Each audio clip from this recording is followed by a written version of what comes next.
बचाव सह्याद्री बचाव हा संकल्प आणि प्रकल्प जो ज्यांच्या माध्यमातून आज होणार होता आपल्या आजनाळे गावामध्ये, त्यासाठी आपल्या सगळ्यांचा संघर्ष सहमताने, सहयोगाने आणि सहनियोजनाने आज इथं आपण सगळेजण आलेलो आहोत. त्यासाठी सर्व ग्रामपंचायतीचे सर्व सरपंच, सर्व गावातील लोक, सगळ्या ग्रामपंचायतीचे सगळे असणारे अधिकारी, पदाधिकारी, सगळ्या संघटनेचे सगळे असणारे लीडर आणि ज्यांच्या माध्यमातून आज या ठिकाणी आपण पार्श्वभूमी पूर्ण करत आहोत ते तालुक्याचे माजी आमदार अतुलदादा बेनके ते देखील आपल्या या ठिकाणी उपस्थित झालेले आहेत. सर्व पदाधिकारी या ठिकाणी उपस्थित आहेत, ज्यांनी आपल्याला या प्रकल्पाच्या संदर्भात अभ्यास करून आपल्याला मार्गदर्शन केलं. 21 जून रोजी आपल्याला जेव्हा ते पत्र प्राप्त झालं, आपली जेव्हा जनसुनावणीची आपल्याला पत्राद्वारे आपल्या पेपरला जेव्हा नोटीस आली आणि त्या नोटीसचा अभ्यास आणि त्या नोटीसचं मार्गदर्शन ज्यांच्या माध्यमातून करण्यात आले ते किरण भाऊ लोहकरे,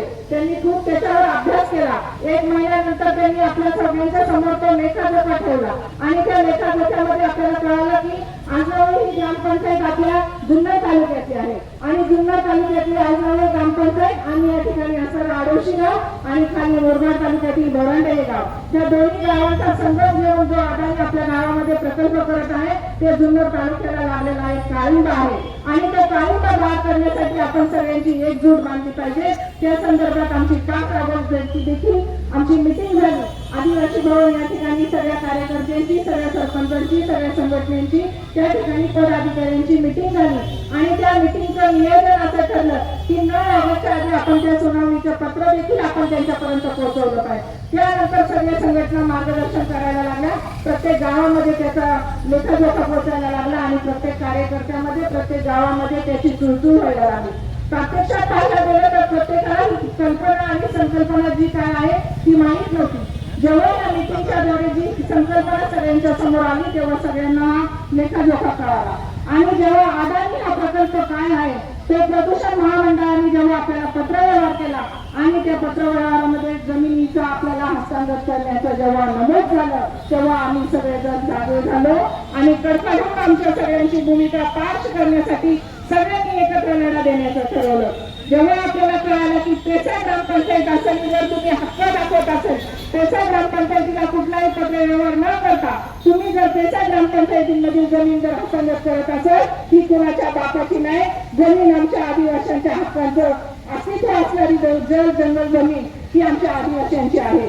आज या संघर्षाला लढा देत असताना आमचा आदिवासी हा देशाचा मूळ मालक आहे आणि देशाच्या मूळ मालकाला जर या जमिनीतून हद्दपार करण्याची जर अदानी नियोजन करत असेल तर कदापि आमचा आदिवासी त्याला सोडल्याशिवाय राहणार नाही, त्याला माफ केल्याशिवाय राहणार नाही. हा आमचा संघर्ष सगळ्या महिला भगिनींचा, आमच्या कार्यकर्त्यांचा आणि आमच्या सर्वांचा आहे. आज या संघर्षाला लढा देत असताना जेव्हा आपल्या प्रामुख्याची भूमिका आपण जेव्हा आज या ठिय्या आंदोलनासाठी पर्यावरणाच्या खुटीच्या समोर बसलेले अजूनही त्यांचे कान उघडलेले नाही. आज 5 वाजताची वेळ आली, सकाळी 9 वाजल्यापासून कार्यकर्ते या ठिकाणी बसलेले आहेत तरी सुद्धा प्रदूषण महामंडळाला अजूनही जाग येत नाही, अजूनही ते झोपेतच आहे. आता आमचं शिष्टमंडळ त्यांच्यापर्यंत जाऊन चर्चा देखील करून त्यांच्याशी आलेले आहेत. चर्चा करून त्यांनी अजून मार्ग आमच्यापर्यंत पोहोचवलेला नाही. त्यांचा मार्ग योग्य असेल अशी प्रामुख्याने आम्ही ठामपणे भूमिका या ठिकाणी बजावणार नाही. जेव्हा त्यांचं पत्र आमच्या हातामध्ये येणार आहे, आमच्या किरणभाऊंनी सांगितलं, आमच्या संतभाऊंनी सांगितलं, आमच्या संतभाऊंनी सांगितलं, पत्राचा नमुना वाचल्याशिवाय आम्ही कोणी ते पत्र हातात घेणार नाही आणि स्वीकारणार नाही. प्रामुख्याने आमच्या सगळ्यांची गरज जी आहे ती प्रामुख्याने आम्हाला 21 तारखेची सुनावणी रद्द झाल्याशिवाय राहणार तर नाहीच आहे, पण हा प्रकल्प देखील आमच्या जुन्नर तालुक्यामधून हद्दपार केल्याशिवाय आम्ही कोणी राहणार नाही, सह्याद्री वाचवल्याशिवाय आम्ही राहणार नाही. ही प्रामुख्याने आमची सर्वांची भूमिका आहे. आज या ठिकाणी सगळेजण उपस्थित झालेले आहेत. सगळ्यांचा आज आभार मानावा लागेल. सगळ्यांनी या लढ्यामध्ये प्रामुख्याने जो संघर्ष दाखवला आहे तो आपल्याला येणाऱ्या काळामध्ये देखील असा संघर्ष दाखवावा लागणार आहे. आपला जर 21 तारखेची आजनाळ्याची सुनावणी रद्द झाली तरी हा प्रोजेक्ट आपल्या तालुक्यातनं हद्दपार होईल, तेपर्यंत आपली लढाई आपण संपवणार नाही असं सर्वांच्या वतीने ग्वाही देते. या ठिकाणी जर सगळेजण आले तर आपण सगळ्यांनी जे 2-2 शब्द आपल्या प्रत्येकाची प्रामुख्याने भूमिका मांडलेली आहे त्याचा नक्कीच आपण सगळ्यांनी पाठपुरावा करून येणाऱ्या काळामध्ये अजून आपल्याला ही लढाई तीव्र करण्याची वेळ देखील आली तरी आपण सगळेजण या लढाईमध्ये अशा सामोरे जाण्यासाठी आपल्या सगळ्यांची ताकद आणि एकजूट महत्वाची आहे.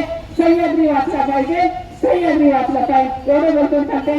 जय हिंद, जय महाराष्ट्र, जय शिवराय, जय